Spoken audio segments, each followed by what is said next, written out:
So I quite often get questions from clients who initially, prior to booking me for their new stage inspections, asking quite a few questions and what I do when I do my inspections on their behalf.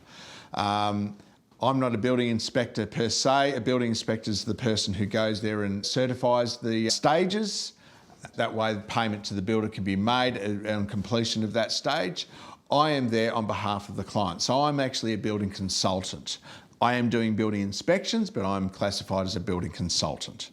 A building inspector will be in and out of the job within probably half an hour in most occasions. They will go there, they'll ensure that that beam is correctly there, that column is there, as per what is on the engineering details and so forth. I'll go through and check walls are plumb, check floors are level. I'll be there for between an hour and 2 hours each time I do my inspection. So it's a much more involved process. I take several hundred photos. Not all photos end up in the report, but a good number of those photos end up in the report to show where non-compliance has been involved.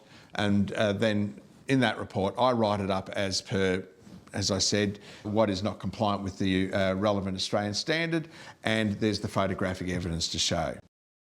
The benefit of having myself as a building consultant doing the inspections on your property during the 5 stages, for instance, of the building of your home, it's ensuring that the builder is doing the right thing and ensuring that the job is getting completed as per the relevant Australian standards, ensuring that the quality of workmanship is up to standards as well. For instance, at the moment I'm doing a job out in Diggers Rest. There's an issue with the roof that I've brought up on 3 different occasions with the builder. The client is very happy that I keep bringing this up because the builder has been fobbing them off a little bit. Due to my tenacious, dogged determination to not let them get away with it, they've actually sent me photographic evidence to show that they have actually rectified the issue. It meant that they had to lift the roof sheets off the roof and redo part of the roof structure in order to get this right, because there was a big hump, like a camel's hump in the roof, and it looked terrible.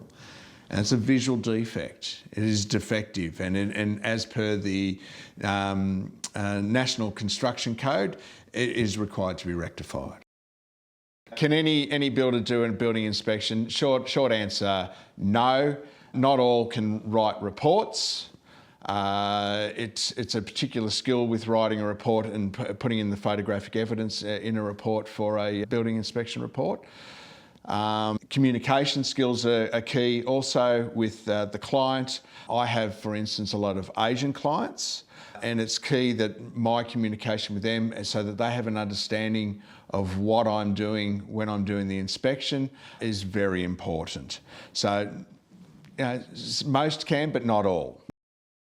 So as part of the inspection process on a newly constructed home, I work in with the builder rather than work against the builder. That doesn't mean that they get away with anything in particular. I make sure I'm harsh and I pick up everything that I can.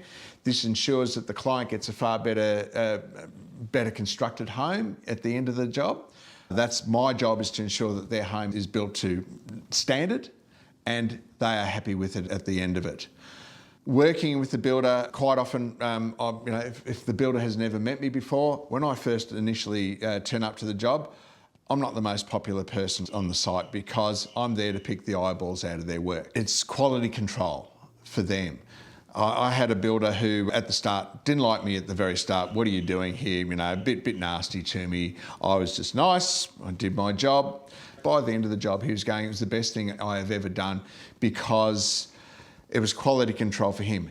He would give the trades, the offending trades who'd done the faulty work, the defective work, he'd give them my report and go, fix this. And he was then recommending me to all the clients after that. Unfortunately, not all clients take who the builder recommends because they think I'm working on behalf of the builder, and I'm not. I don't work on behalf of the builder. I'm there for the client and the client only to ensure that the workmanship is done correctly. When choosing a building inspector, just ensure that they're properly qualified. Unfortunately, with what I do, it's not regulated. So there's quite a few people that are getting around that aren't carpenters or builders, for instance, and they don't really know what they're looking at. So ensuring that your inspector is a registered builder, for instance, like myself, and ensuring that they have the correct knowledge in what they're looking at when they're doing an inspection on your property. Additionally, qualifications, for instance, I'm a registered builder, I'm a qualified carpenter. I've been in the industry since 1985 when I started my apprenticeship many years ago. And I have a Certificate 4 in building construction and a diploma in building construction. I was a national trainer for a franchise of building inspectors for a few years. I was also trainer at Holmes Glen TAFE, teaching Cert 4 and diploma of building and